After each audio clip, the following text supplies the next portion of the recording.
새로운 기능을 과시하며 소비자를 현혹시키는 첨단 냉장고들. 과연 냉장고의 진화는 어디까지일까? 여기 냉장고의 평범한 진화를 거부하는 기업이 있다. 그들은 냉동의 방식 자체를 완전히 바꿔버리며 저온 보관의 새로운 패러다임을 예고하고 있다. 빙점의 온도에서도 액체를 얼리지 않는 기술. 하지만 효과는 언 것이나 마찬가지라는 이 기술의 정체는 과연 무엇일까? 지난 150여 년간 현대인이 사용해온 냉장고와 냉동고의 개념을 서서히 변화시키고 싶다는 사람들. 오랜 시간 오직 한 기술에 매달려온 결과 마침내 세상을 놀라게 하고 있는 슈퍼쿨러의 창조 경제를 만나보자.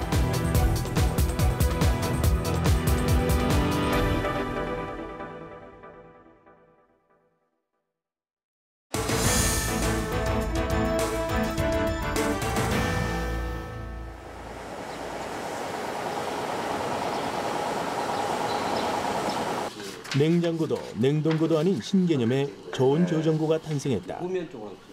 지난 6년간 오직 신개념 저온 저장고의 연구 하나에만 몰두해온 사람들. 지난해 창조경제 대상에서 주목을 받은 기업 슈퍼쿨러다. 이들의 개발품은 다름 아닌 냉각고로 불리는 제품. 영하의 온도에서 저온을 유지하는 것은 냉동고와 비슷하지만 실제로 냉각고 안에서는 액체가 얼지 않고 있는 것. 슈퍼쿨러가 개발에 성공한 냉각고는 지난해부터 양산을 시작했다. 오랜 심사숙고 끝에 태어난 개발품답게 시작의 반응은 뜨거웠다. 특히나 동남아와 중동 지역같이 더운 나라에서의 문의사항이 끊이지 않고 있어 그 대응 작업이 한창이라는데. 네, 저희 제품은 오히려 국내보다도 해외에서 더 인기가 있는 제품을 실감하고 있습니다. 현재 미국, 일본, 중동, 동남아 등지에서 문의가 쇄도하고 있고 저희가 올해 안에 최저 50개국에서 한 60개국 정도 수출을 계획을 하고 있습니다. 거기에 따른 이제 수요 때문에 저희가 대량 생산 시설을 확충해야 되는 시점에 있습니다. 그간 저온 보정으로는 냉장고와 냉동고 두 가지의 형태로만 존재해왔다. 더 나아간 기술이라고 해봐야 급속 냉동이나 극저온과 같이 온도의 영역에 따라 나뉘었을 뿐이었는데, 하지만 슈퍼쿨러는 세상에 없던 냉각고라는 개념을 시장에 내놓았고 성공적인 신고식을 치르고 있는 중이다. 냉각고란 정확히 무엇일까? 만들어지긴 저희 냉각고는 과냉각이라고 하는 과정을 통해서 슬러시화시키면 얼음과 그 안에 있는 그 맛과를 동시에 그 사람이 즐길 수 있지 않을까 해서 과냉각 현상을 이용해서 만들어진 장치이고 이것을 우리는 냉각고라고 얘기할 수 있겠습니다. 과냉각 기술. 귀에 익숙하지 않은 것처럼 들리지만 사실 우리 주변에서 흔히 볼 수 있다. 영하 50도씨 정도의 성층권에서 극소량의 수증기가 얼지 않고 떠다니고 있다. 이 수증기가 대륙권으로 내려오면서 마찰로 인해 점점 크기도 커지고 무거워지며 눈이 되는 것인데, 성층권의 수증기처럼 어느 점에서도 액체가 얼지 않고 원래의 상태로 유지하는 것이 바로 과냉각 현상이다. 실제로 김병욱 대표가 냉각고를 개발한 계기도 일상에서 우연히 과냉각 현상을 발견하고부터였다. 냉동고에서 꺼낸 생수병이 대부분 얼어 있었지만 얼지 않고 액체 상태 그대로인 것도 있었던 것. 네, 제가 등산을 좋아해서 제가 가끔 물을 가지고 가는데 가끔 이제 더울 때는 얼려서 가지고 가요. 그래서 이제 냉동고에다 집어넣고 생수 몇 통을 해놨는데 이제 시간이 급하다 보니까 1시간 안에 뺐는데 어떤 건 얼어 있고 어떤 건 얼어 있지 않더라고요. 그래서 얼어 있지 않은 것을 이제 한번 흔들어 보니까 이게 슬러시가 만들어지는 거예요. 그래서 아주 이게 희한한 발견이다 해서 인터넷 뒤져보고 뭐 책도 보고 하니까 이게 이제 과냉각이라는 이제 현상이라고 이제 나와 있더라고요. 이것이 바로 슈퍼쿨러 냉각고의 탄생을 예고한 일화였다. 과냉각에 대해 좀 더 설명해 주겠다는 개발진. 과냉각 현상이 적용되는데 액체의 종류에는 제한이 없었다. 다만 성분에 따라 냉각고의 온도가 조금씩 달라질 뿐인데 일반 생수는 영하 5도씨, 탄산수와 같은 음료는 영하 7도에서 8도시, 알코올 성분이 들어간 주류는 영하 12도시로 가장 낮았다. 동결점 아래의 온도에서도 얼지 않고 액체 상태로 존재하는 미묘한 상태. 이런 관행각은 어떤 원리로 이루어지는 것일까? 이렇게 액체 상태에서요, 가볍게 치거나 자극을 주면 그때 이제 슬러시 상태로 바뀌거든요. 네, 한번 보시겠어요? 네, 이렇게.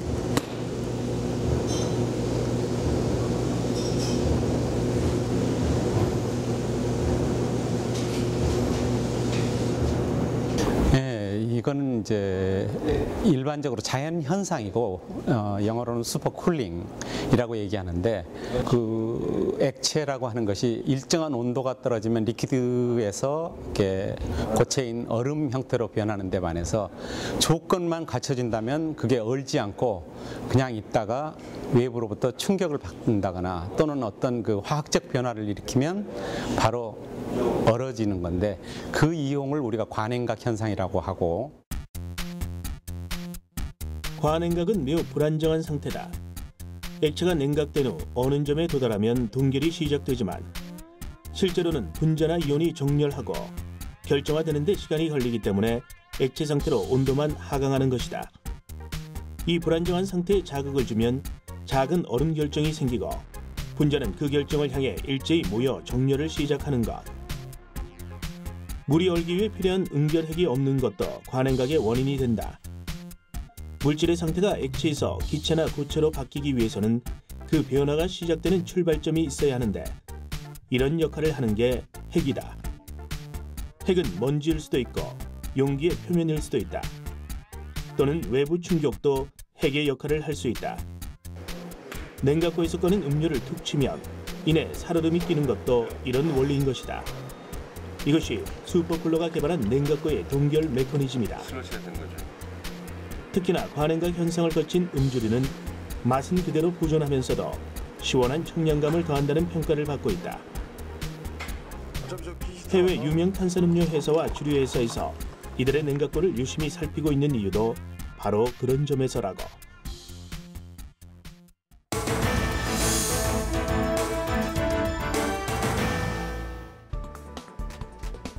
그렇다면 냉각고 안에 들어간 액체는 무조건 얼지 않는 걸까? 뚜껑이 열려있는 음료수가 그렇지 않음을 알려주고 있다. 관행각은 밀폐 상태에서만 이뤄지기 때문이다. 진공 포장된 음료나 밀봉을 잘 시킨 용기에서라면 관행각을 유지시키기에 적당하다. 하지만 관행각 현상을 충족시키기 위한 더 중요한 조건이 남아있다. 어떤 내용이었을까? 그 찬 공기가 냉각고 안에 흘러 들어가서 그 전체를 온도를 유지하게 하는 것인데, 그것이 앞에서도 나오고 뒤에서도 나오고 그러면 용기의 일정 부분마다 온도차가 생길 수 있고, 그런 온도차가 생긴다고 하는 것은 꼭 흔들어야만 진동이 아니라 또 다른 진동이라고 얘기할 수 있기 때문에 그 주파수가 틀린 것도 결국 진동이니까요. 냉각고 내부의 온도차는 곧 또 다른 진동과도 같았다는 개발진의 설명. 일정한 온도는 냉각고의 필수 조건이었다는 것인데, 기체의 대류가 한 방향으로만 일어나도록 기술적으로 조작한 것이 관건이었다. 그 밖에 또 어떤 환경들이 필요했을까? 얼리고 싶은, 관행각을 하고 싶은 물질에 필요한 온도를 편차 없이 꾸준히 유지할 수 있느냐. 두 번째로는 그럼에도 불구하고 공기의 흐름을 그 갇혀진 용기 안에 똑같이 분포시켜서 진동이 생기지 않게 할 수 있느냐. 이런 것들의 조건을 갖추면 관행각이 된다고 얘기할 수 있겠습니다. 앞서 살펴봤듯이 일반 냉동고에서도 관행각은 종종 이루어진다. 하지만 냉동고 안쪽 전체에 냉기가 골고루 분포되지 않기 때문에 그런 현상이 늘 발견되지는 않는 것이다. 다시 말해 냉각고 자체의 온도가 편차 없이 일정하게 유지돼야 하고, 그 온도는 내부 곳곳에 똑같이 전달돼야 한다. 또한 어떤 진동도 없어야만 관행각의 조건이 완성되는 것. 이를 위해서는 냉기의 흐름은 물론 방향과 양까지 일정하게 조절해야 했다. 개발진은 가장 원시적인 것 같으면서도 가장 확실한 방법을 택했다. 냉각고 안쪽의 냉각 덕트에 종이와 테이프를 일일이 붙이고 떼가며 수천 가지 경우의 수를 직접 분석한 것. 단순한 일인 것 같지만 지금의 냉각 덕트 구조를 찾는 데까지 걸린 시간이 6년이었다. 그러니까 이 구멍의 배열수라든지 구멍의 크기, 그리고 공기의 세기, 이런 이제 온도의 변화, 이런 것들을 다 그 조합을 시키는 게 수천 가지 조합이 나와요. 그럼 수천 가지를 만드는 이제 그 데이터를 만들려면은 수만 시간이 필요하다는 얘기예요. 그래서 저희가 이 대류 현상, 특히 이제 공기가 어떤 그 순환되는 속도와 세기와 온도차, 균일도, 이런 것을 그 최종적으로 그 성과를 얻는데 한 6년이 걸린 겁니다. 관행각에서 꼭 필요한 조건이었던 진동의 최소화. 이것은 핵심 부품인 컴프레셔와 모터에 달려 있었다. 작은 진동에도 금세 얼어버리는 일이 허다했기 때문에 애꿎은 부품만 버려지는 일도 많았다고. 결국 냉각고에 적당한 부품을 찾는 것으로도 모자라 미세한 진동까지 잡기 위해 설비 시 고무 패킹 등을 이용하고 나서야 진동과의 싸움에서 승리할 수 있었다. 슈퍼쿨러에선 부품 가공에서부터 완제품 조립까지 전 공정을 직접 맡고 있다. 그 마지막 단계는 성능 시험. 특히나 동남아 등의 덥고 습한 지역에서의 수요가 늘어나는 만큼 외부 환경으로 인한 변수를 보다 철저히 대비하고 있는 중이다.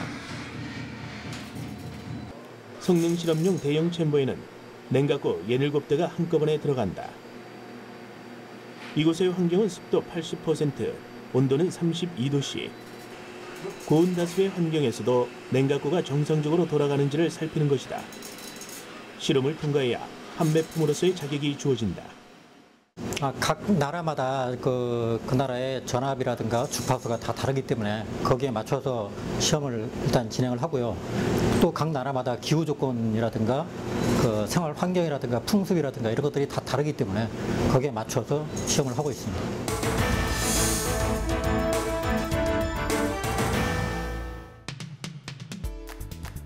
제품에 따라 영하 5도에서 15도씨의 온도를 구현하고 있는 관행각고. 슈퍼쿨러는 새로운 개념의 개발품을 상용화시키는 데 성공했다. 세계 최초의 기술을 성공시키며 지난 창조경제대상에선 미래창조과학부 장관상을 거머쥐기도 했다. 독창적인 아이디어와 아무도 시도하지 않았던 개발품. 하지만 이렇게 주목을 받기까지 주요 개발진들은 남모를 고충을 많이 겪었다. 언제 개발될지 모르는 것을 기다리고 또 그것에 헌신해주는 그런 사람을 찾기가 어려워서 가장 어려웠고, 결국은 그 모든 일들을 이렇게 지극히 적은 인원들이 스스로 모든 것을 찾아서 해결할 수밖에 없었던 그런 것들이고, 또 어려웠던 것은 그 긴 기간 동안 이것을 하면서 장소의 문제랄지 또는 뭐 자금의 문제랄지 이런 것들이 가장 어려웠다고 얘기할 수 있겠습니다. 김병욱 대표는 국내 전자대기업 출신이었다. 함께 모인 사업 초기 멤버 5명도 비슷한 위치에 소위 잘 나가는 인재였다. 그런 안정된 길을 버리고 새로운 분야에 도전하느라 그동안 속도 참 많이 썩었다고. 지난 2005년 창업에 대한 의지를 모으면서 2012년 양산에 성공하기까지 쏟아부은 개발비만 수십억. 그러는 사이 가족들에게도 외면받는 날들이 많았던 것이다. 그런 속에서도 묵묵히 견디며 지금의 자리까지 오를 수 있었던 건 그들에겐 남다른 포부가 있기 때문이다. 우리가 가지고 있는 이제 관행각 원천 기술을 이용을 해서요. 지금 식음료의 어떤 슬러시를 만들 수 있는 관행각고를 더불어 농수산물, 의료 이런 분야까지 확대시켜 가지고 관행각 하면은 슈퍼쿨러, 슈퍼쿨러 하면은 관행각, 이렇게 우리가 관행각은 세계 최고의 회사다라는 것을 이제 목표로 삼고 있습니다. 예를 들면 수입산 신선식품도 관행각고를 통해 냉장 상태로 유통되는 데다가 장기 보관도 가능할 것이라는 전망이다. 슈퍼쿨러는 최근 이와 관련된 연구를 막바지까지 끌어올려 양산을 앞두고 있다.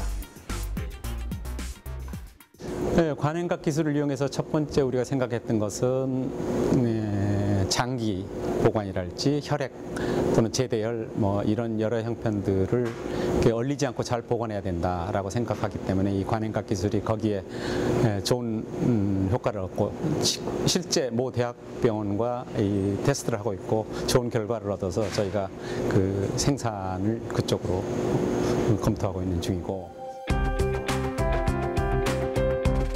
일상에서 발견한 작은 아이디어가 새로운 저장 문화를 예고하고 있다.